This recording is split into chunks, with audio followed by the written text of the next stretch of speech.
পাক ডাক দিয়ে বলতেছেন, ও বাবারা তোমরা কি নিয়ে তকরাতকরি করতেছো?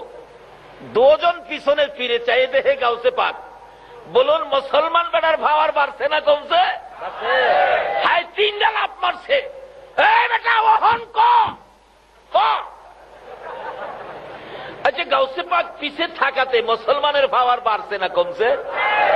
আজকে সেই গাউসে পাকের স্মরণে কারা মাহফিলের আয়োজন করেছো? তোমরাও যদি একদিন বিপদে পড়ে যাও, গাউসে পাক তোমাদের পাশে গিয়ে দাঁড়াবে। আল্লাহর ওলিদের কিছু ক্ষমতা আসেনি? আল্লাহ একবার কি ক্ষমতা যে আছে, সামনে আসতেছে। একটু লম্বা হইলে কষ্ট হবে আপনাদের। গাউসে পাক পিছন থেকে ডাক দিলেন, বাবারা তোমরা দুইজনে কি নিয়ে তকরাতকরি করতেছো? মুসলমান লোকটা কয়, হুজুর হ্যাঁ কয় আমাদের নবী বলে পাওয়ার নাই, হ্যাঁ নবী বলে পাওয়ার বেশি। কিভাবে হুজুর? ঈসা নবী মৃত মানুষ জীবিত করতে পারছে। গাউসে পাক বলেন, হ। আমাদের নবী কি মৃত মানুষ জীবিত করতে পারছে? গাউসে পাক কয়, হ। হ্যাঁ কয় আমার নবী বলে পারে না। হ্যাঁ তো জানে না, এই জন্য গায়ের জুড়ে খালি যাইতেছে আর কি। পয়েন্টে হাইরা গেছিল, এই বিপদ মুহূর্তে পাশে দাঁড়াইলো কে? বলুন কে? এই সমস্ত ওলিদের পক্ষে থাকা দরকার আছে কিনা? শুধু দুনিয়ার বিপদ না তো, হাসরের বিপদেও দেখবেন আপনার পাশে দাঁড়াবে। গাউসে পাকের মতো একজন ওলি যদি আপনার পক্ষে থাকে, যার পক্ষে আপনারা বসে আছেন, আজকে যদি আপনারা গাউসে পাকের মহব্বতে বসে থাকেন, হাসরে দেখবেন আপনাদের পাশে গাউসে পাক। আচ্ছা, এরকম একজন ওলি যদি আপনাদের পক্ষে থাকে, হাসরের বিপদে কোনো সমস্যা হবে? দুনিয়াতে দেখবেন কোর্ট কাচারিতে বিচার আচার হয়, বলুন বিচারকের সামনে আপনার পক্ষে, মক্কেলের পক্ষে কথা বলে কে? উকিল। কে বলে? এই কোর্ট কাচারিতে, আদালতে, বিচারের কোর্টে কথা বললে উকিল। উকিলরা কিভাবে মক্কেল বাঁচাবে এমন কিছু আইন বই পড়ে পড়ে পয়েন্ট শিখছে না? তারা এই পয়েন্টের বলে মক্কেল বাঁচাইয়া দেয়। দুনিয়ার আইন বই পড়ে উকিলরা যেমন কোর্ট কাছারির থেকে মক্কেল বাঁচাইয়া দেয়, আল্লাহর ওলিরা আল্লাহর ভালোবাসার আইন বই পড়েছে, হাসরের ময়দানে তারাও আপনাদের মতো মক্কেলকে বাঁচাইয়া পার করে দিবে। কিভাবে পার করবে? আল্লাহর কোর্টের মক্কেল হব আমরা, উকিল হবে গাউসে পাক, খাজা বাবা। জোরে জোরে বলুন সুবহান। ওই রকম আল্লাহর ওলিরা হবে উকিল, বিচারক হবেন আল্লাহ।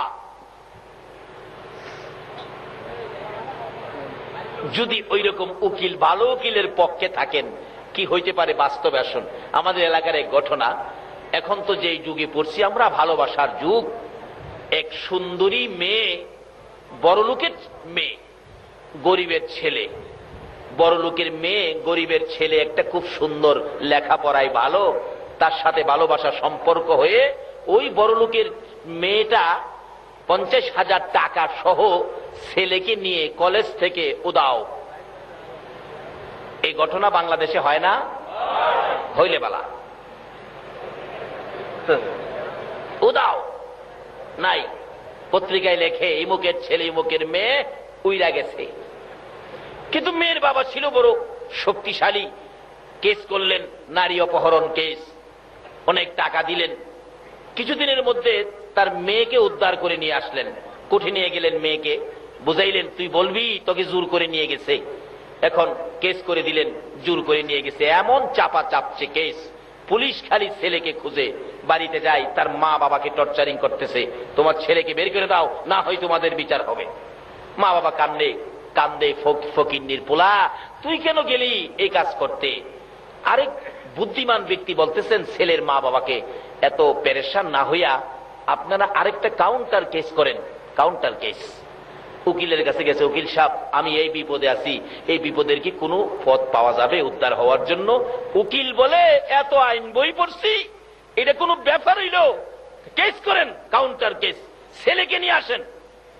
ছেলে তো বয়ে বাড়িতে আসে না, আমার ছেলে সুগায়া একবারে কাঠের মতো হয়ে গেছে, ভয় পায়, খায় না, ঘুমায় না, না জানি পুলিশে ধরে নিয়ে যায়। নিয়ে আসেন। রাত্রে একদিন গভীর রাত্রে উকিলের বাড়ি নিচে, উকিল কই বেটা চিন্তা করিস না, এই যে দেখ আইন বই ভর্তি, এই আইন বই, এত আইন বই পড়ছি, তোর কিসের বিপদ, আমি বিপদ থেকে তোরে বাঁচাইয়া দিব, যা চিন্তা করিস না, কিন্তু শর্ত হইল আমি যা কমু তা শুনবি। কেস করে দিলেন। যেদিন কোর্টে হাজির হবে, ওই মেয়ের সাথে অপরাধী ছেলে কোর্টে হাজির হবে, তো উকিল বললেন কোর্টে তোরে যাই জিগাইব, উকিলের পরামর্শ, তোরে যাই জিজ্ঞেস করবে তুই খালি চুপ করে তাকায় থাকবি, কোনো কথা তুই বলবি না, তাকায় থাকবি, মক্কেল যে মক্কেলের মতোই থাকবি। কোর্টে উঠলো, বাদী বিবাদী হাজির হাজির। মেয়ের পক্ষের উকিল বলতেছেন, মাননীয় বিচারপতি অনুমতি দেন কথা বলি। বলেন। উকিলের মুখ তো বুঝি নেই কিভাবে শুরু হয়েছে। এই যদি হয় স্যার সামাজিক আচার আচরণ, যুবকেরা মেয়েদেরকে ধরে নিয়ে যাবে জোর করে ঘর থেকে, সংসার, এই সমাজ, এই দেশ কেমনে চলবে? মাননীয় আদালত, আপনারও তো মেয়ে আছে, কি হবে দেশ, কোথেকে যাচ্ছে? উকিলের মুখ একেবারে সাবান দিয়ে খইসা দইয়া ইস্তারি গিরে ফেলাইছে। অবশেষে ম্যাজিস্ট্রেট বলতেছেন, উকিল সাহেব থামেন, আমি দুইটা প্রশ্ন করি। এই ছেলে, এই মেয়েটাকে তুমি যখন জোর করে ধরে নিয়ে যাও তখন রাত্র কয়টা বাজে? তার উকিলের পরামর্শ কি ছিল? চুপ করে থাকা, কথা বলিস না। চেয়েছি ম্যাজিস্ট্রেটের পাই, আরে বাবা রাত্র তখন কয়টা বাজে? উকিল খালি টনটন আওয়াজ করে, মানে কথা কইস না, যা কইছি তা শুনিস। বাবারে, বালা ওলির পিছনে গিয়া মক্কেল হয়ে যান, যা করে ওলিই করবো। আল্লাহু আকবার বলো। আজকে দুনিয়ার কোর্টে যদি মক্কেলকে পয়েন্টের খাতায় মক্কেল বানায়া উকিল কই কথা কইস না, যা বলতে হয় আমি ওই বলবো।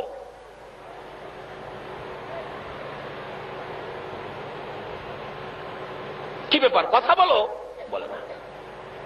কথা না বলার পরামর্শ কার? উকিলের। যখন তুমি মেয়েটাকে জোর করে নিয়ে যাও, তোমার সাথে কতজন লোক ছিল? দ্বিতীয় প্রশ্ন। উকিলের পরামর্শ কি? কথা। কি ব্যাপার, দুইটা প্রশ্ন করলাম, একটা কথার জবাব দেয় না, খালি চায় তাই। 3 নাম্বার প্রশ্ন, এই ছেলে, তুমি যখন মেয়েটাকে জোর করে ধরে নিয়ে যাও তখন কি কেউ দেখছিল? সাক্ষী আছে কেউ? চেয়েছি। ম্যাজিস্ট্রেট জিগায়, উকিল সাহেব 24 বছর চাকরি হলো, এই মক্কেল তো পাইলাম না, এটা করতে নিয়ে আইছেন এই মক্কেল? 3টা প্রশ্ন করলাম, একটার জবাব দিল না, খালি চায় থাকে। তার পক্ষের উকিল বলেন, মাননীয় বিচারপতি অনুমতি দিলে আমি কথা বলি। এবার ছেলে পক্ষের উকিল অনুমতি পাইছে। স্যার, এই ছেলেটা এত সুন্দর কথা বলতেন স্যার, মানুষ রেডিও বন্ধ করে তার কথা শুনতো, টিভি বন্ধ করে তার কথা শুনতো, কিন্তু আজকে ছেলেটার দিকে তাকাইলে স্যার মায়া লাগে, চোখে পানি আসে স্যার। এই মেয়েটাকে যেদিন ছেলেটা জোর করে টাইনা বাহির করে, মেয়েটা একটা চিল্লানি মারছিল, চিল্লানিতে তার কানের পর্দা ফাইটা গেছে। এখন কে কি বলে কিছুই শুনে না, শুধু তাকায়া থাকে স্যার। তার কষ্টের কথা আমার কষ্টে, আমার কথার মধ্যে এই কষ্টটা স্যার কি বলবো স্যার, এই দুঃখটা কার কাছে বলবো? ছেলেটার লাইফটা বরবাদ হয়ে গেছে তার চিল্লানিতে। মেয়েটা তো এই পাশে দাঁড়ানো। মেয়েটা বলেন, স্যার আল্লাহর কসম করে বলে আমি চিল্লানি দেই নাই।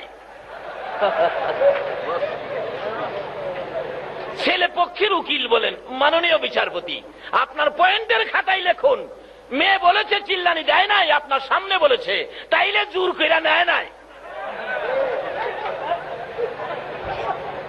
এবার ম্যাজিস্ট্রেট ডাকতেছে, এই কাজী সাহেবকে নিয়ে আসো, কাজী সাহেব। ম্যাজিস্ট্রেটের উপস্থিতিতে কাজী সাহেব এসে বিবাহ হয়ে গেল। বলুন, বিপদ বাড়লো না কমলো? এত বড় বিপদ থেকে বাঁচলো কারু সিলাই। আবার এই মেয়ের সাথে বিবাহ হইল কারু সিলাই। বলুন, কার পরিচয়? সবাই যেন বললেন না। কোন নবী? আমাদের নবী। বলুন, কার নবী? যে নবীর এক একজন উম্মতের মর্যাদা কত, আল্লাহ বলেন, বন্ধু তোমার একজন উম্মত পৃথিবীতে থাকতে এই পৃথিবীটা ধ্বংস হবে না। তোমার একজন উম্মত হাসরের জমিনে থাকতে আমি আল্লাহ জান্নাতের দরজা বন্ধ করব না। যেই নবীর উসিলায় সকল নবীর নবুয়তি, যেই নবীর উসিলায় আল্লাহর আরশ করছি, যেই নবীর উসিলায় 7 আসমান 7 জমিন, যেই নবীর উসিলায় নদী নালা বৃক্ষলতা পশু পাখি সকল সৃষ্টি, সে নবীর নাম হলো রাহমাতাল লিল আলামিন।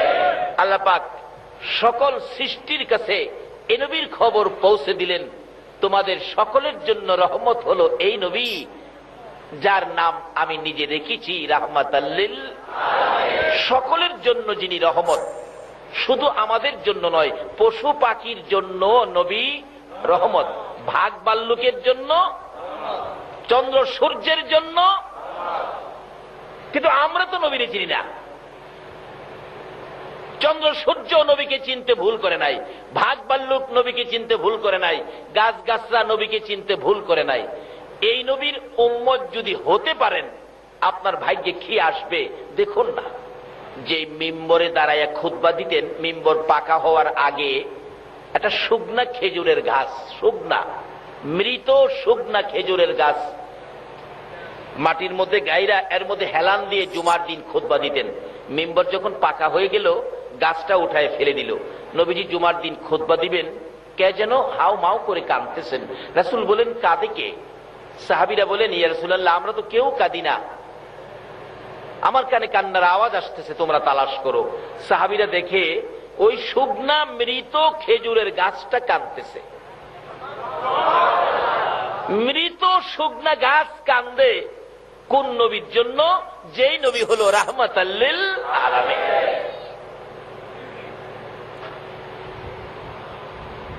আজকে সেই নবীর উম্মত বিশ্বজুড়ে বিপদের মধ্যে। বিপদে থাকার একটাই কারণ, আমরা নবীর পক্ষটাকে ছেড়ে দিয়েছি। নবী যেদিকে যাওয়ার কথা বলেছিল আমরা সেদিকে যাই না।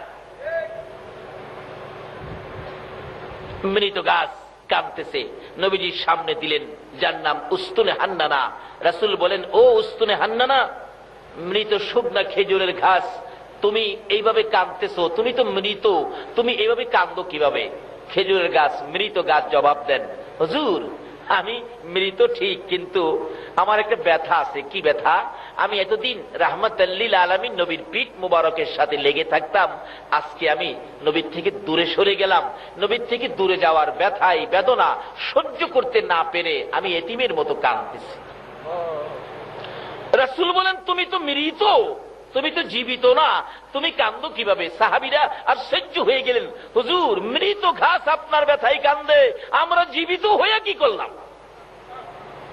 আরে উস্তুনে হান্নানা, কান্দিস না, তোর কান্না শুনে আমি নবীর মায়া হয়ে গেছে, দয়া হয়ে গেছে, আর কান্দিস না রে উস্তুনে হান্নানা, আমি তো সকলের জন্য রহমত, আমি নবী তোর জন্য দোয়া করে দেই, তুই একটা জীবিত খেজুরের গাছ হয়ে যাবে। বলুন, আমাদের নবী দোয়া করলে মৃত গাছ জীবিত হইতে পারেনি? একবার একজন খ্রিস্টান আরেকজন মুসলমান, দুইজন একসাথে যাচ্ছে হাইটা।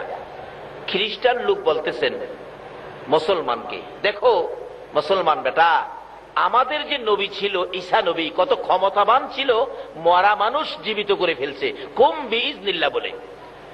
আমাদের মুসলমান লোকটা বলতেছে, না, তোমাদের নবী ঈসা নবীর চাইতে কোটি কোটি গুণ পাওয়ার বেশি ছিল আমাদের নবীর, কারণ আমাদের নবী হলো সকল নবীর সেরা নবী, শ্রেষ্ঠ নবী, যার উসিলায় সকল নবীর নবুয়তি, যার উসিলায় কুল কায়নাত। খ্রিস্টান বেটা খুব জ্ঞানী ছিলেন, হ্যাঁ প্রশ্ন করে বসলেন আমাদের মুসলমানকে, শোনো, তোমাদের নবী কি মৃত মানুষ জীবিত করতে পারছে? তখন এই মুসলমান বেটা হ্যাঁ জানে না, জীবনে ওয়াজ শুনতেও যায় নাই।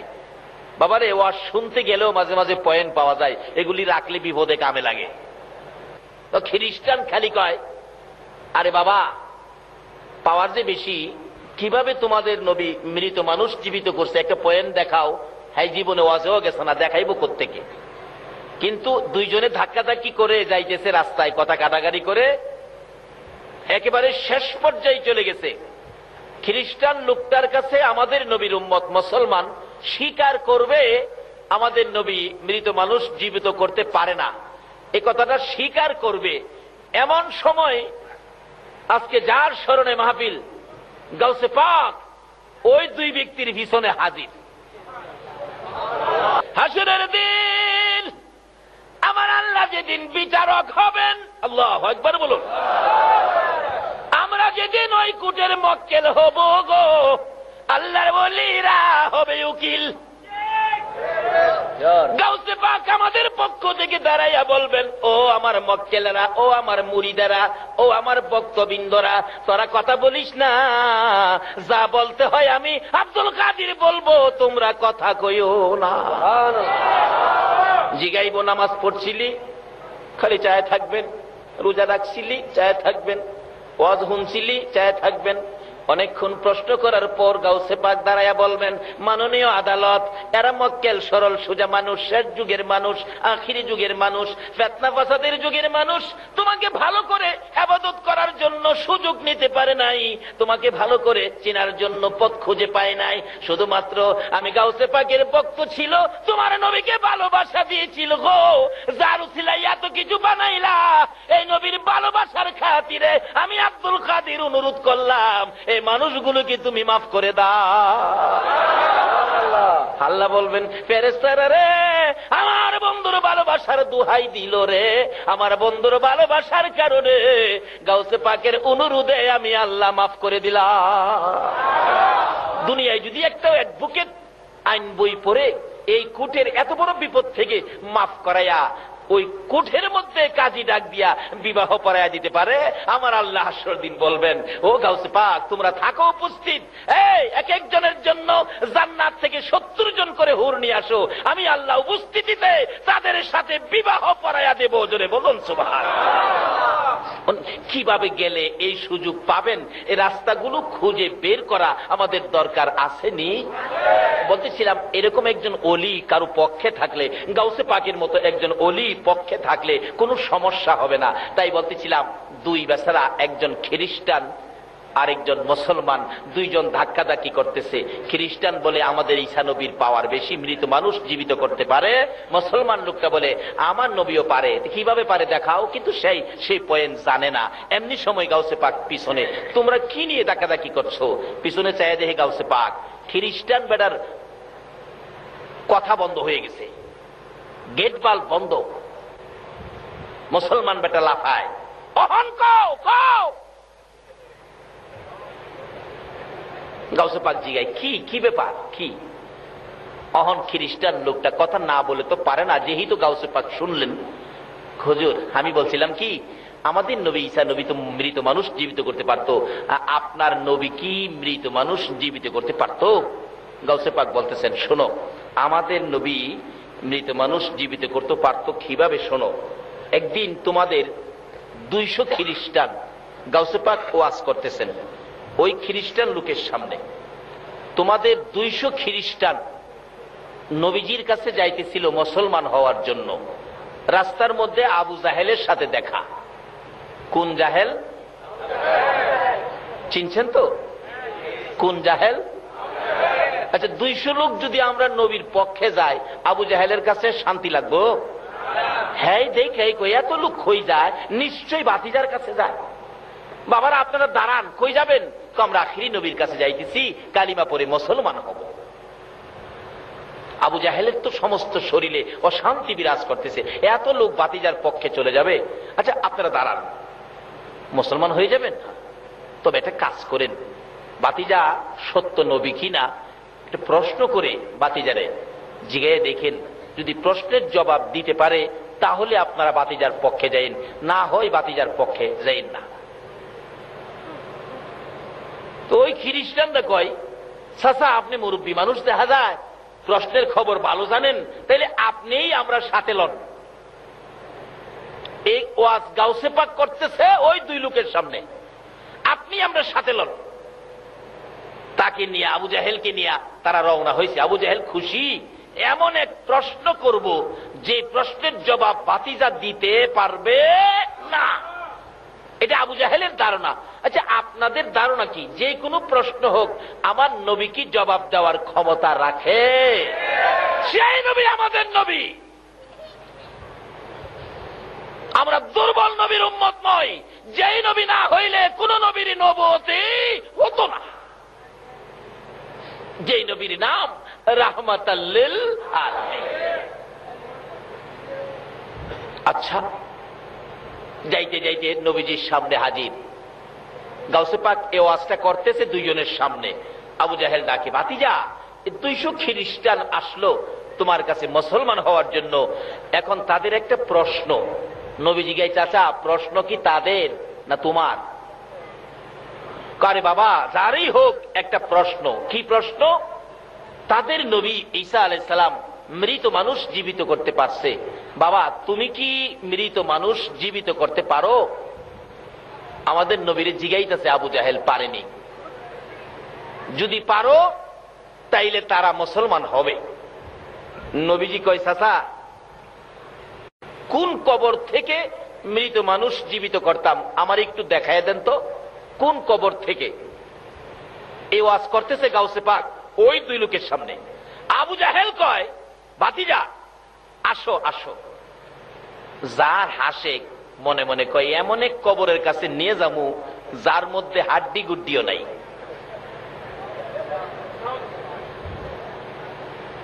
একেবারে মুসা নবীর আমলের এক কবর। কই মুসা নবী? মুসা নবীর আমলের এক কবরস্থানের পাশে গিয়া বলতেছে, ভাতিজা এই কবরটা থেকে মৃত মানুষ জীবিত করো। আচ্ছা, আবু জাহেলের ধারণা হাড্ডিও নাই, কোত্থেকে হবে? আচ্ছা, আপনাদের ধারণা কি? না থাকুক হাড্ডি, আমাদের নবী ডাক দিলে মানুষকে আসবে? আমাদের নবী আঙ্গুল ইশারা করলে আকাশের চাঁদ জানি কি হয়? বলুন কি হয়? আঙ্গুল ইশারাই আকাশের চাঁদ 2 টুকরা হয়। আর এখানে ডাক দিলে কি উঠবে না? আবু জাহেল কয়, এই কবরটার থেকে। আমার নবী কবরের পাশে দাঁড়ায় বলতেছেন, এই কবরে তোমরা কে? এই কবরে কে আছো? উঠো তো, উঠো।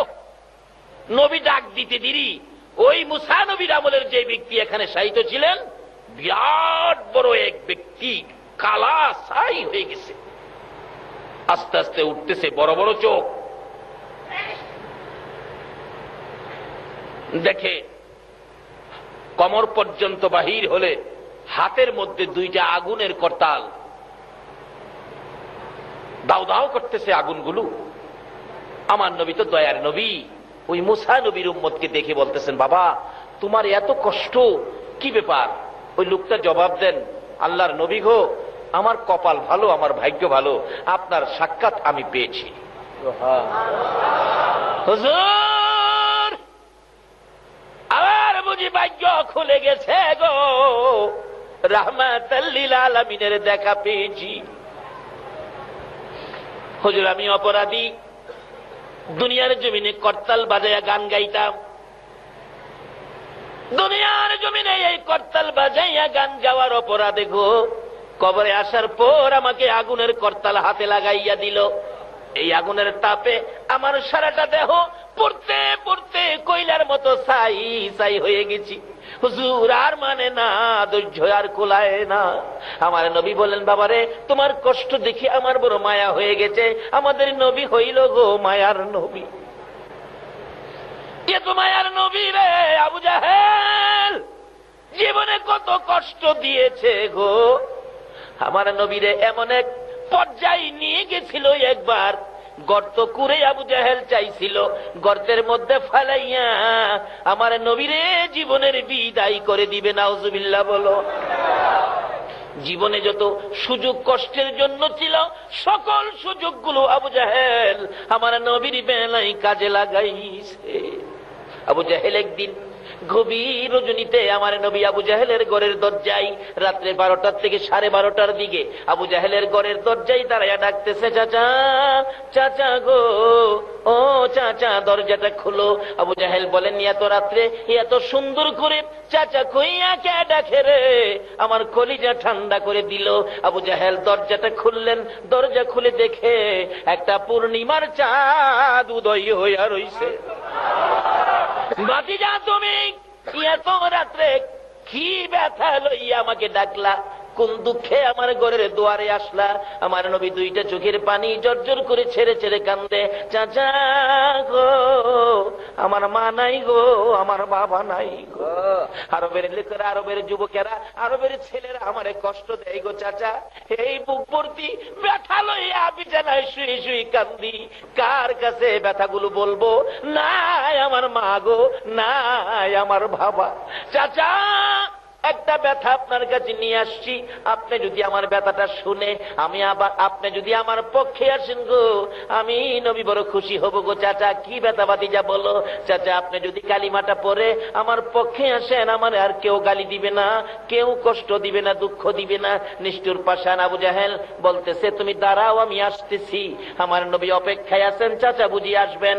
নিষ্ঠুর পাষাণ আবু জাহেল ঘরের ভিতরে যাইয়া রে লাল রঙের একটা চাবুক বাহির করে হাতটা পিছনে রেখে আমার নবীর সামনে দাঁড়াইয়া আবারও প্রশ্ন করেন, ভাতিজা কেন আসছো আবার বলো? নবী বলেন, চাচা গো, আমার মা নাই গো, বাবা নাই গো, মনে বড় দুঃখ নিয়ে আসলাম। লোকেরা আমারে কষ্ট দেয়, গালি দেয়, ধাক্কা দেয়। তুমি যদি কালিমাটা পরে আমার পক্ষে আসো, আর বুঝি আমারে কেউ ধাক্কা দিবে না।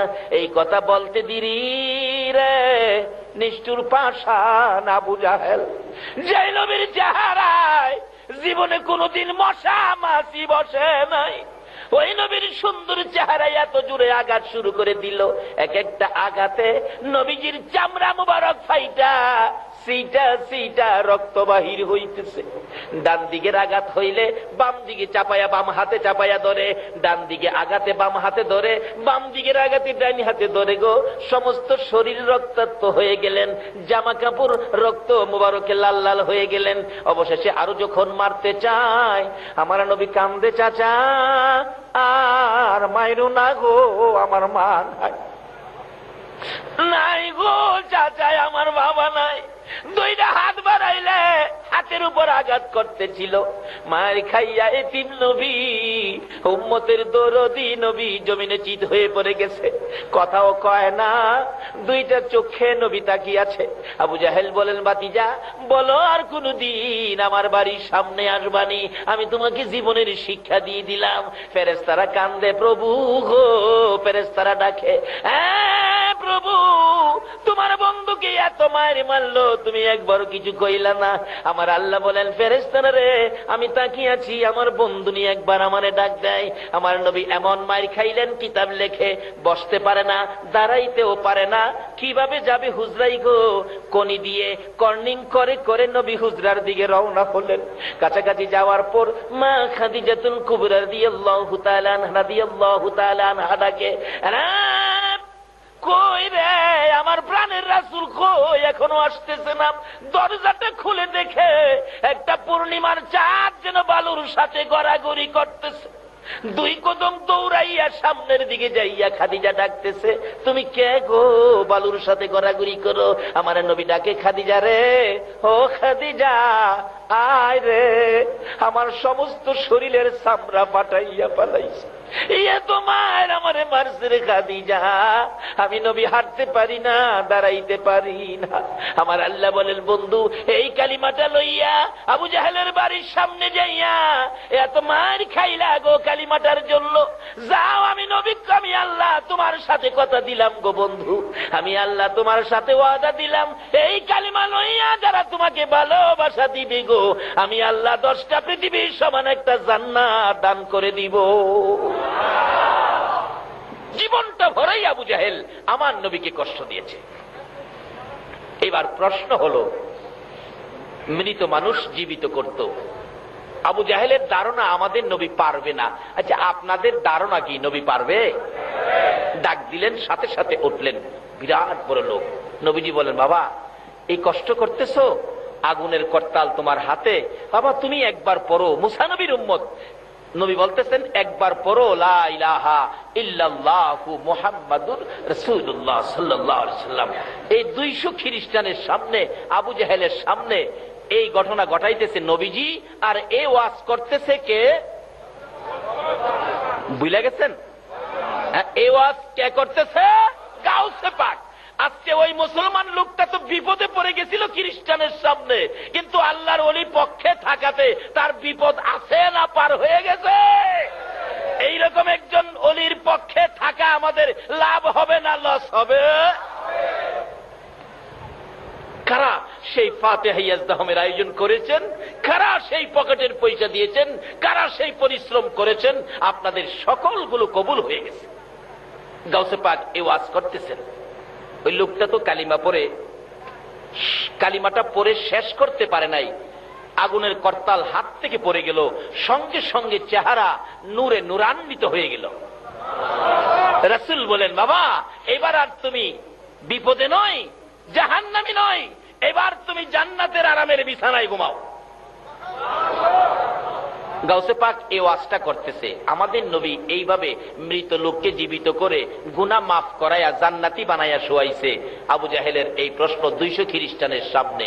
এবার গাউসে পাক বলতেছেন, এই খ্রিস্টান বেটা, অন কি বুঝলি আমার নবী কি পারে?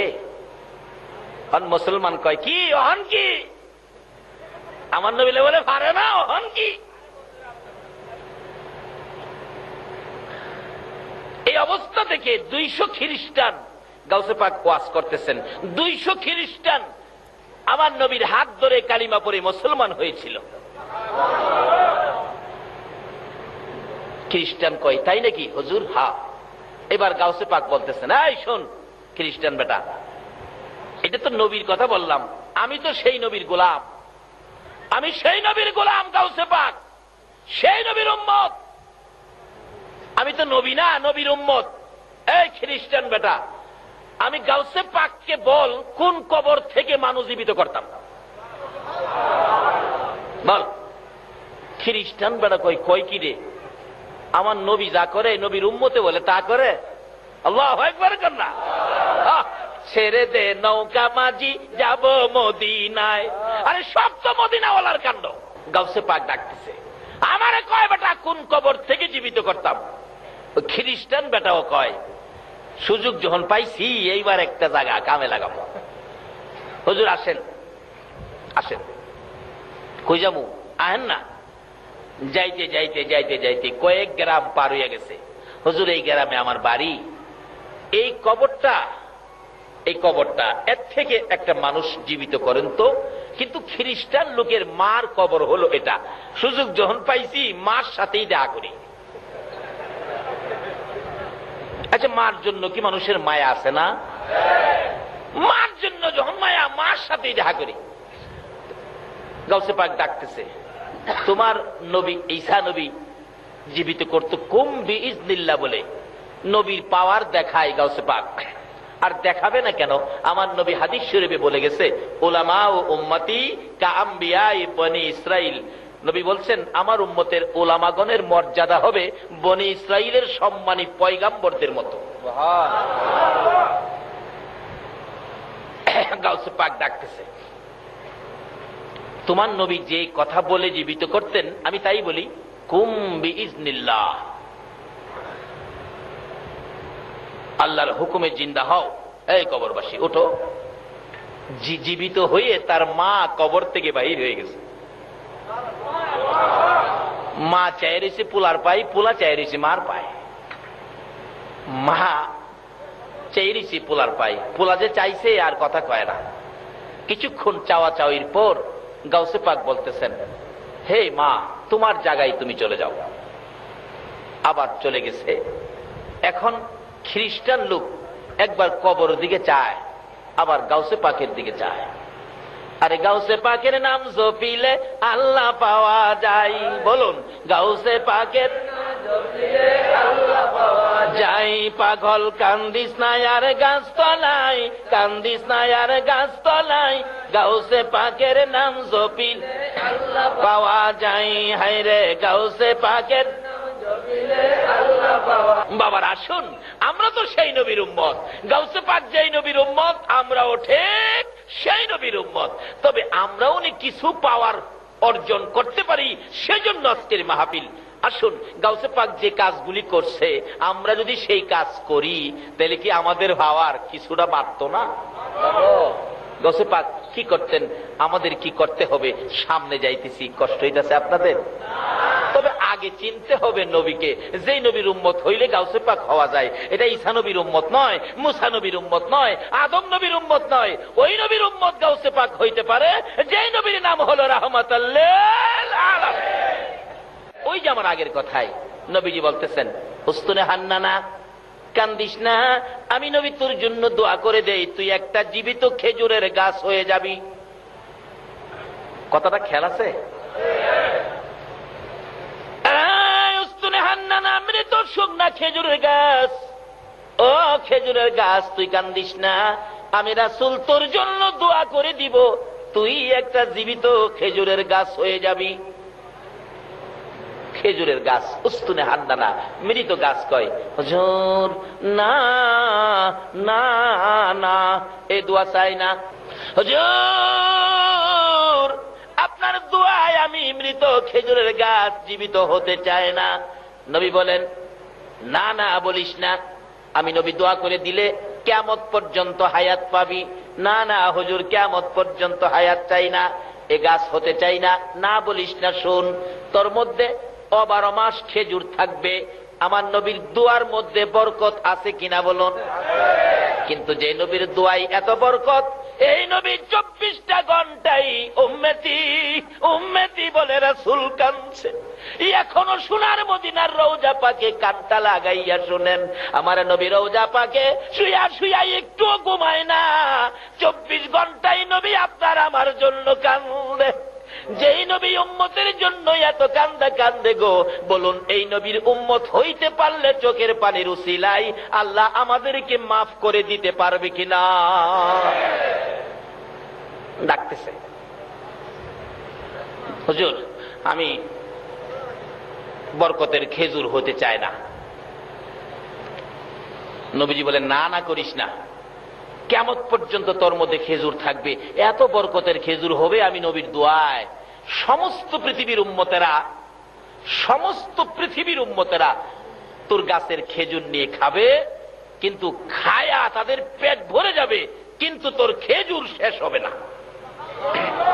আচ্ছা, নবীর দোয়ার মধ্যে এই কিসিমের বরকত আসেনি? এই জন্য তো নবী রাহমাতুল লিল আলামিন। বলতেছিলাম, উস্তুনে হান্নানা ডাকতেছে, হুজুর চাই না সেই দোয়া কিয়ামত পর্যন্ত হায়াত পাইয়া গো, সমস্ত পৃথিবীর মানুষকে খেজুর খাওয়ানোর জন্য। তাহলে তুমি কি দোয়া চাও, কি চাও বলো? উস্তুনে হান্নানা মৃত খেজুরের গাছ বলেন, ইয়া রাসূলুল্লাহ, আপনি নবী যে জান্নাতে থাকবেন গো, যে জান্নাতের বিছানায় আপনি নবী ঘুমাইবেন গো, আমি উস্তুনে হান্নানা মৃত খেজুরের গাছ, সেই বিছানার পাশে একটা খেজুরের গাছ হইয়া আমি সব সময় আপনার নবীকে দেখতে চাই। রাহমাতুল লিল আলামিন নবীকে গাছ গাছরাই চিনে গো, উম্মত হইয়া নবী চিনলাম না। পশু পাখিরা চিনে, জঙ্গলার হরিণে চিনে। আল্লাহু আকবার বলো। যারা নবীকে চিনে, নবীর পক্ষ তারা ধরে, যারা নবীরে চিনে তারা নবীরে কিনে। যারা নবীরে চিনে তারা নবীরে, যে যা চিনে সেই তা কিনে।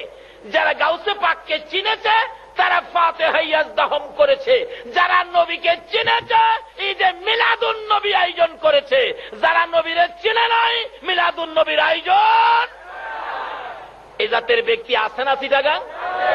আছে আছে, তাই তো সহজ হয়ে গেল।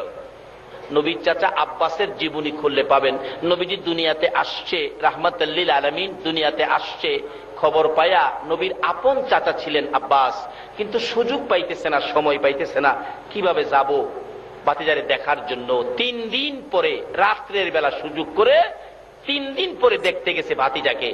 রাত্রে নিরিবিলি যাইয়া দরজাটার কাছে দাঁড়াইয়া দেখে নবী যে ঘরে ছিলেন শিশু নবী, একটা পূর্ণিমার চাঁদ যেন ঘরের ভিতরে ঢুকে গেছে। আরে কি আশ্চর্য, জেনারেটর নাই, বিদ্যুৎ নাই, এত আলো কিসের? আব্বাস বলেন তাকাইয়া রইলাম ঘরের দরজার ফাঁকে দিয়ে, তাকাইয়া দেখি এ তো আকাশের চাঁদ না, এই দিয়ে আমার ভাতিজা। আব্বাস অনেকক্ষণ তাকাইয়া দেখে, লক্ষ্য করে দেখে যে দোলনাটার মধ্যে শিশু নবী শোয়া ছিলেন, মানুষ ছাড়াই দোলনাটা এইভাবে দুলতেছে, মানুষ নাই, দোলনা লড়ে। হাই আশ্চর্য, তাহলে তো আমার এই ভাতিজা সাধারণ কোনো মানুষ নয়। চিনা ফেলাইছে কিন্তু, সাধারণ মানুষ এই ভাতিজা হইতে পারে না। দেখি আরো কি কাণ্ড কারখানা ঘটে। আবার দেখে 3 দিনের শিশু নবী দোলনায় শুয়ে এই আঙ্গুল ইশারা করে আকাশের পূর্ণিমার চাঁদটাকে এভাবে আঙ্গুল দিয়ে ঘুরাইতেছে। সুবহানাল্লাহ, আসতে গেলেন? আব্বাস কয় হায় হায়, এই ভাতিজা সাধারণ মানুষ না, টার্গেট করছে এই ভাতিজার পক্ষে যাবে। সেই টার্গেটে বুঝি আপনারাও সে নবীর পক্ষে বসে আছেন। টার্গেট জীবনে কোনদিন ভাতিজার পক্ষে যাব, চিনালাইছি। যেদিন আব্বাস কালিমা পড়ে মুসলমান হয়েছিলেন, প্রথম প্রশ্ন করে, বাবা আমি তোমার পক্ষে আসার জন্য কোন দিন থেকে টার্গেট করেছি? কোন দিন? ছোটকালে তোমাকে দেখতে গিয়েছিলাম, 2টা কারখানা, কাণ্ড কারখানা দেখেছি।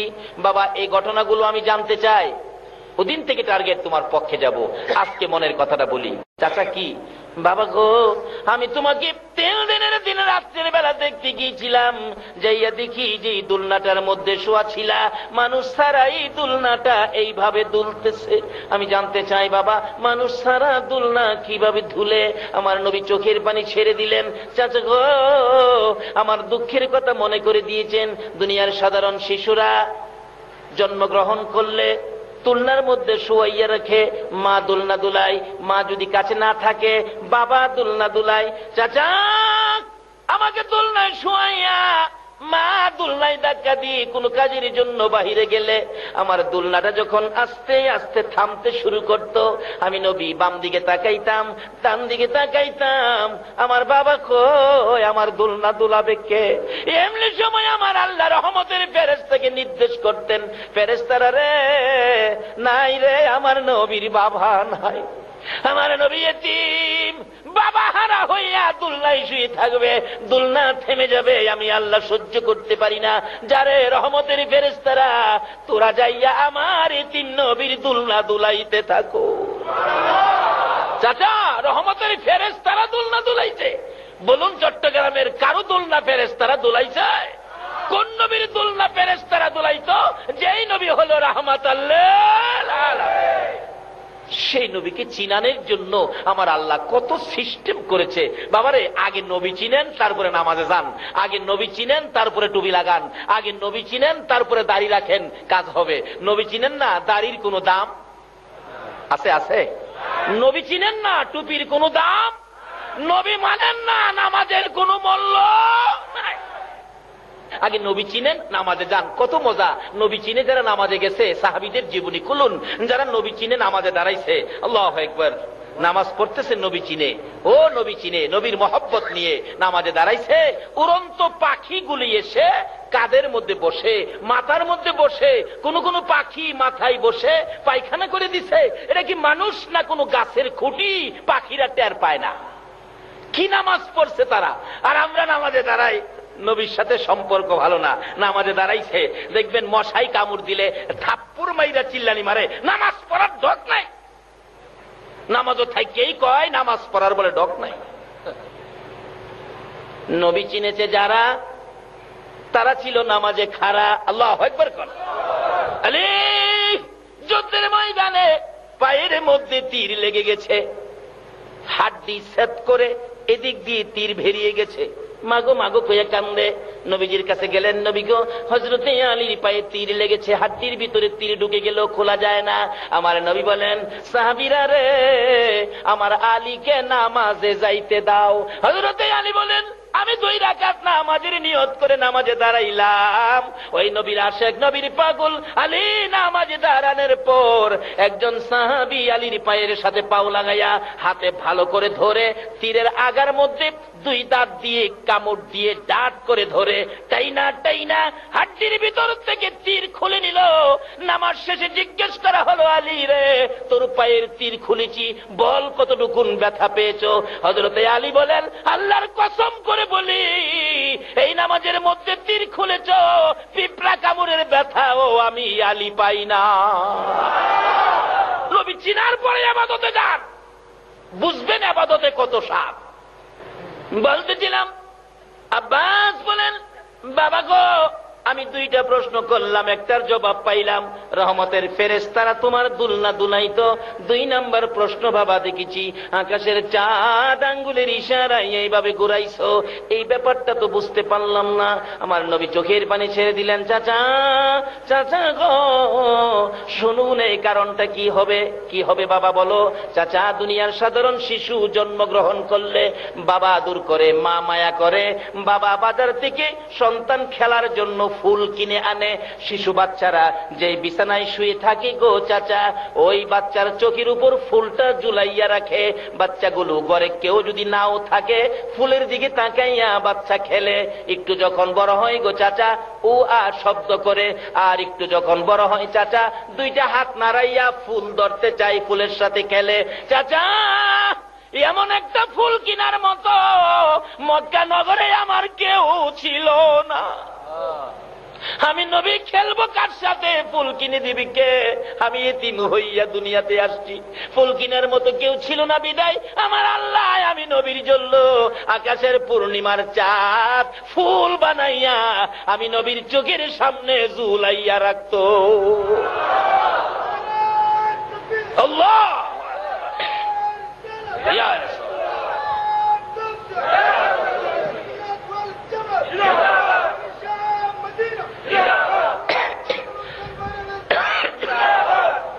এবার এই নবীর উম্মত হইতে গেলে কোরআন শরীফে আরো কি বলেছে? এই নবীর উম্মতের উদ্দেশ্যে রাহমাতাল লিল আলামিন নবীর উম্মতের জন্য আরো ঘোষণা আসছে কোরআন শরীফে, কুল্লু নাফসিন যায়িকাতুল মাউত, সকল প্রাণী একদিন মৃত্যুর কুলে ঢলে পড়তে হবে। বলুন, আমরা আখিরি নবীর উম্মত, আমাদের কি মৃত্যুর কুলে ঢলে পড়তে হবে? আমাদের কি মরতে হবে? আচ্ছা, মরার পরে কই যাবেন? কই যাবেন? হে দেশটার নাম কি? এটা কি মরার পরে আপনার মহরাত থেকে আনোয়ারা যাবেন? মরার পরে কোন দেশে যাবেন? আচ্ছা, কবরে যে যাবেন, কবরের রিপোর্ট নিছেন নি? কবরের অবস্থা কি? কবরে যে যাইবেন, কবরের খবর তো নিলেন না। তাহলে নবীর উম্মত নবীরে জিগাই, নবী গো, কবরের খবর কি? নবী যদি বলে কবরের খবর, আপনারা মানতেন না? নবী বলছে, উম্মতেরা রে, এক একটা কবরের ভিতরে 99টা করে মারাত্মক বিষাক্তক সাপ দেওয়া হবে। রাসূল বলছেন, একটা সাপ যদি কবর থেকে মাথাটা বাহির করে একটু শ্বাস ফেলাইতো, এই সাপের শ্বাসটা এত কড়া অ্যাকশন, সমস্ত পৃথিবীর গাছ গাছরা পুড়ে ছাই ছাই হয়ে যাইত। এমন পুরাই পুরতো, কিয়ামত পর্যন্ত এই জমিনে আর গাছ চালাইতো না। আচ্ছা, নবীর কথা সত্য নেই? এই বিপদের গড় কবরটা আমাদের সামনে আসেনি, কিন্তু এই বিপদ থেকে বাঁচার জন্য আপনারা কি চান? ওমা খলাকতুল জিন্না ওয়াল ইনসা ইল্লা লিয়াবুদুন। আল্লাহ বলবেন, আরে আমি মানুষ আর জিন জাতিকে বানাইছি আমার ইবাদতের জন্য।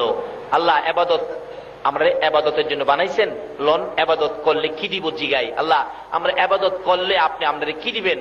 তাও কইতেছে কোরআন শরীফে, ফাদখুলি ফি ইবাদি ওয়াদখুলি জান্নাতি। তোমরা আমার ইবাদতে ঢুকলে আমি তোমরা জান্নাতে ঢুকাবো। তোমরা আমার এই ইবাদত দিলে, আল্লাহ বলতেছেন, তোমরা আমার এই ইবাদত দিলে আমি তোমরা জান্নাত দেব। কত ভাগে ভাগ, কোন দলের কথা হইন্য ইবাদত করলে বেহেশত পাইবেন, ফায়সালা দিছে আমার আল্লাহ। ওমাই ইউতির রাসূল ফাকাদ আতাল্লাহ, তোমরা আমার নবীর কথাগুলি মাইনা কাজ করো, এই ইবাদতকারীকে আমি আল্লাহ জান্নাতে দিব। বলুন কার কথা মাইনা ইবাদত করতে হবে? আরো জোরে কোন কার কথা? নবীর মধ্যে কোনো বেজাল, দলাদলি, হিংসা বিদ্বেষ। কবরের এই 99 সাপ, রাসূল বলছেন 99 সাপ কবরে দেওয়া হবে। এই সাপের বিপদ থেকে বাঁচার জন্য আপনার কাজ হলো, আল্লাহ বলেছে ওমাই ইতির রাসূলা ফাকাদ আতাল্লাহ, তোমরা আমার রাসূলের কথাগুলি মানো। যদি এই রাসূলের কথা মানতে পারেন তাহলে আপনি জান্নাতি হবেন। কবরের মধ্যে কোনো বিপদ, কোনো সাপ আসতে পারবে না। নবীরে জিগাই, নবী গো আমরা কিভাবে ইবাদত করতাম? নবীজি আপনাকে বলবে আসসালাতু মিফতাহুল জান্নাহ, নামাজ হইল বেহেশতের, কয় না নামাজ বেহেশতের। আচ্ছা, বাংলাদেশে এমন কোন নেতা নেত্রী আছে আপনারে বেহেশতের চাবিটা দিত? অথচ হেরার কথাই তো কত দৌড়াদৌড়ি করেন। আল্লাহ পাক শান্তির ভান্ডার বানিয়ে, শান্তির সাগর বানিয়ে পাঠাইলেন যেই নবীকে, এই নবী হলো রাহমাতাল লিল আলামিন। এই নবীর কথা মানেন, শান্তি পাবেন, রহমত পাবেন, সাহায্য পাবেন, বরকত পাবেন। আল্লাহু আকবার বলুন। এই নবীর পক্ষের এক ব্যক্তি, কিতাবে আসছে, যার নাম হলো খালিদ বিন ওলীদ। একবার এক জালিম বাদশাহ এই নবীর বিরুদ্ধে যুদ্ধের ময়দানে সৈন্য প্রেরণ করলেন 60,000। বলুন কয় হাজার? জালিম বাদশাহ নবীজির বিরুদ্ধে সৈন্য পাঠাইলেন, মোতায়েন করলেন 60,000। আমার নবী বলতেছেন এই 60,000 সৈন্যের মোকাবেলা আমি নবী একজন পাঠাইতে চাই। 60,000-এর মোকাবেলা কে যাবে? একজন দাঁড়াইছে, হুজুর আমি যাব। রাসূল বলেন তুমি তুমি তুমি তুমি না, তুমি বসো। আরেকজন দাঁড়াইছে, হুজুর আমি যাব। 60,000-এর মোকাবেলায় যাইব একজন। রাসূল বলেন তুমি তুমি না, তুমি বসো। আরেকজন দাঁড়াইছে, যার নাম খালিদ বিন ওলীদ, তরবারিটা হাতে দাঁড়াইছে। ইয়া রাসূলুল্লাহ আমি যাব। রাসূল বলেন খালিদ ঠিক আছে। আমার নবী বলেন খালিদ রে, 60,000-এর মোকাবেলায় তরবারি লইয়া একা যাবি, সাহস কোত্থেকে পাইলি? খালিদ বিন ওলীদ বলেন ইয়া রাসূলুল্লাহ, যেদিন পড়েছি লা ইলাহা ইল্লাল্লাহ মুহাম্মাদুর রাসূলুল্লাহ, এদিন থেকে খালিদ বিন ওলীদ 60,000 কেন 60 লক্ষের মোকাবেলায় যুদ্ধে যাইতে খালিদের বুকে কোনো ভয় আসে না। হুজুর আমি যাব, আমি আমি। যে যুদ্ধের সেনাপতি ছিলেন হযরত উবাইদা ইবনে জাররাহ রাদিয়াল্লাহু তাআলা। উবাইদা ইবনে জাররাহ বলে নবী গো, একবারে খালিদকে একা না দিয়ে 60,000 তো 1000 পিছে একজন, আর 59 জন দেন, মোট 60 জন দেন, 1000 পিছে একজন। এই নবীর উম্মত 1000 পিছে একজন হইলেও খবর আছে, চিনলেন না তো নবীরে। আচ্ছা 1000 পিছে একজন, 60 জন পাঠাইলেন 60,000-এর মোকাবেলা। খালিদ বিন ওলীদের হাতে তরবারি, আগে যাচ্ছে, ময়দানে দাঁড়াইছে। ওই জালিম বাদশার পক্ষে সৈন্যরা কয় এ খালিদ কেন আইছো? 60,000-এর সামনে 60 জন, সালাদ বানাইলাম। খালিদ বিন ওলীদ কয় কে কারে সালাদ বানাই? শুরু হোক, টের পাবি। বলুন খালিদের পক্ষে আছে কে? আল্লাহ। আর আছে কে? নবী। আল্লাহু আকবার বলুন। যার পক্ষে আল্লাহ, আল্লাহ রাসূল আছে, তার কি কোনো ভয় আছে? যুদ্ধ শুরু হবে। খালিদ বিন ওলীদ আকাশের দিকে তরবারিটা উড়াইয়া একটা ডাক দিয়েছিলেন, নারে তাকবীর, ইয়া রাসূলুল্লাহ বলে আক্রমণ শুরু করলো। একসাথে 60,000 খতম। দুই চারটা যাও কিছু আসিল, দৌড়ে বাদশার কাছে গেছে। বাদশা এক খালিদ বিন ওলীদ 60,000 হতে এলেছে, ময়দানে যাওয়া সম্ভব না। আর কয় লাখ ফাটাইবেন? হতে এলেইব। কস কি 60,000 একজনে করে? একজন তো দেখতে একজন। দেখলাম আকাশের দিকে তরবারি উড়াইছে আর মারছে, দেখি এই তরবারির সাথে আকাশ থেকে হাজার হাজার তরবারি মারতেছে। এই তরবারি কার পক্ষে আসবে? যার কাছে আছে মুহাম্মাদুর রাসূল। এই নবীর পক্ষ ছাড়া আকাশের সাহায্য কাউকে দেওয়া হয় না। খালিদ বিন ওলীদ রক্ত ঝরতেছে তরবারি, বাদশা খবর পায়, কই করলি কি? এক ব্যক্তি ৬০,০০০ হুতাইছে, হ্যাঁ তো দেখা দরকার, খবর দাও। বাদশা খালিদ বিন ওলীদকে দেখতে চাইছে, একজন কানে কানে বলছে, কাঁপতাছে ভয়ে, আমার মায়ের নাম এটা খবর নিয়েছি। কি খবর? যে বাদশা নির্দেশ দিছে যুদ্ধের, বাদশা কইছে আপনারা যাইতেন দেখবার লেগা, তাই নাকি? হ্যাঁ। উবাইদ ইবনে জাররাহ, এই খালিদের সাথে কি কথা? আমার সাথে বলো, আমি সেনাপতি। কি? বাদশা দেখতো খালিদ বিন ওলীদকে। সেনাপতি কয়, হ্যাঁ নিয়া মাইরা লাইতা। খালিদ বিন ওলীদ কো, স্যার ভয় পায়েন না স্যার, খালিদের এখনো তরবারি রক্তে শুকায় নাই। এই তরবারি হাতে থাকতে, আল্লাহ আল্লাহ রাসূল পক্ষে থাকতে কেউ খালিদকে ক্ষতি করতে পারবে না। অনুমতি দেন আমি যাই। যাও খালিদ যাও। যায় দেখে বাদশার বাড়ির কাছে ৩ লক্ষ সৈন্য মোতায়েন করেছে। ৩ লক্ষ সৈন্যের মাঝখান দিয়া বাদশার কাছে যাওয়ার রাস্তা রাখছে। রাস্তাগুলো তরবারি দিয়ে গেট বানাইছে, 2টা তরবারি, 2 দিকে সৈন্যরা এভাবে দিছে, মাঝখানে গেট, অর্থাৎ ভিতরে ঢুকলেই কেটে লইবি। খালিদ বিন ওলীদ গেছে ভিতরে ঢুকবো, দেখে যেইভাবে গেটটা বানাইছে মাথাটা একটু নত করে ঢুকতে হয়। খালিদ ডাকতেছে, তোমরা গেটটা একটু উঁচু করো, উঁচু করো, কারণ খালিদ বিন ওলীদ আখিরি নবীর উম্মত, আল্লাহ ছাড়া কারো কাছে মাথা নত করে না। কই না, এখানে ঢুকতে হবে, এইভাবেই ঢুকতে হবে। খালিদ বিন ওলীদ লাত্তি শুরু করছে, 1-2 লাইতে হুতে এলেছে, বাকি চিলাচিলি করে দৌড়ছে। বাদশা সুবিধা হইতো না, লাইতে হুতে এলেছি 150। এবার যাইতেছে যে বাদশার কাছে যাইতে 3টা গেট পার হইতে হয়, তরবারিটা হাতে রক্ত পড়তেছে টপ টপ করে। প্রথম গেটে গেছে, দারোয়ান জিগায় কাকে চায়? দারোয়ান জিগায় খালিদ বিন ওলীদকে কাকে চায়? খালিদ বিন ওলীদ, তোর বাদশা বলে কইছে খালিদ বিন ওলীদ রে দেখতো।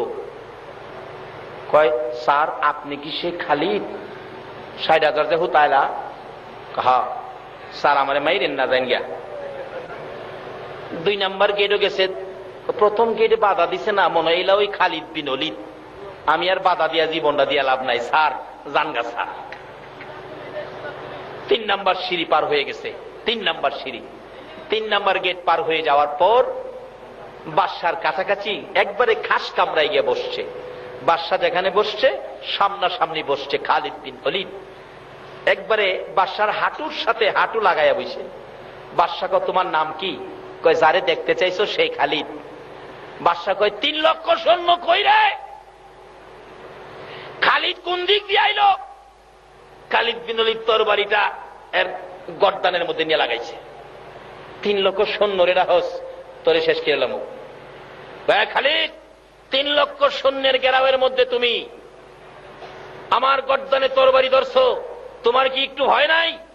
এখন নির্দেশ দিলে তোমাকে 3 লক্ষ টুকরা করে ফেলবে। খালিদ বিন ওলীদ বলেন, হে বাদশা, সেই ভয় খালিদ করে না। খালিদের সঙ্গে আছে আল্লাহ, আল্লাহর রাসূল। খালিদ বিন ওলীদ দুনিয়ার কাউকে ভয় করে না। তোর 3 লক্ষ সৈন্যকে ডাক দেওয়ার আগেই তোকে শেষ করে দিব। বাদশা কয়, খালিদ মারিস না, যে আল্লাহ যে রাসূল পক্ষে থাকলে 3 লক্ষ সৈন্যের ভয় থাকে না। আমাকে সে আল্লাহ, সে আল্লাহর রাসূলের পক্ষে আমারে কবুল করে দাও। আল্লাহুম্মা আমিন। রব্বানা যালামনা আনফুসানা ওয়া ইল্লাম তাগফির লানা ওয়া তারহামনা লানাকুনান্না মিনাল খাসিরিন। রব্বিরহামহুমা কামা রব্বায়ানি সগীরা। রব্বুল আলামিন জান্নাতের বাগানে বসে জান্নাতি মেহমান লইয়া আমি গুনাহগার তোমার শাহী দরবারে হাত বাড়াইছি। ছেলের নাম বাদশা, ওনার জন্য দোয়া করেন, বেশি অসুস্থ। মাবুদ, জানি না জীবনে আর কতদিন এইভাবে হাত বাড়াইতে পারবো। কবে জানি মৌতের চিঠি দিয়ে গো নিষ্ঠুর আজরাইল পাঠাইয়া দাও। কবে জানি এই 2টা হাত সাদা কাফনের ভিতরে ঢুকাইয়া দাও। ওই দিন আসার আগে তুমি যার প্রেমে সব বানাইছো আরশ কুরসি লৌহ কলম সাজাইছো, যার উপরে তুমি ফেরেশতাদেরকে নিয়ে দুরূদ ও সালাম প্রেরণ করো, ওই নবীর উপর দুরূদ ও সালাম মদিনা পাঠাইলাম গো আল্লাহ।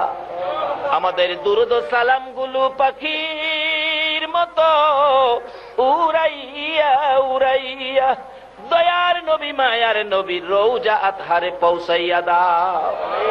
ইয়া আল্লাহ, দুরূদ ও সালাম উসিলা করে গাউসে পাকের ফাতিহা ইয়াজদাহুম উসিলা করে মিলাদুন নবী উসিলা করে আমরা যারা হাত বাড়াইছি আমাদের তামাম জিন্দেগীর গুনাহগুলো ক্ষমা করে দাও। মাবুদ গো, দয়া করে শেফা করে নেক হায়াত বাড়াইয়া দাও। হসপিটালে যাইতে হবে এমন রোগ কাউকে দিও না গো আল্লাহ। হসপিটালে যাওয়ার মতো কোন রোগ যদি কারো থাকে গো, দয়ার নবীর উসিলাই, গাউসে পাকের উসিলাই, খাজা বাবার উসিলাই, ইয়া আল্লাহ ওই রোগ থেকে তুমি মাফ করে দাও গো আল্লাহ। ইয়া আল্লাহ, আমাদের মধ্যে যারা ব্যবসা করে ব্যবসায়ীন বিহক লা ইলাহা ইল্লাল্লাহু মুহাম্মাদুর রাসূলুল্লাহ। আসসালামু আলাইকুম ওয়া রাহমাতুল্লাহ।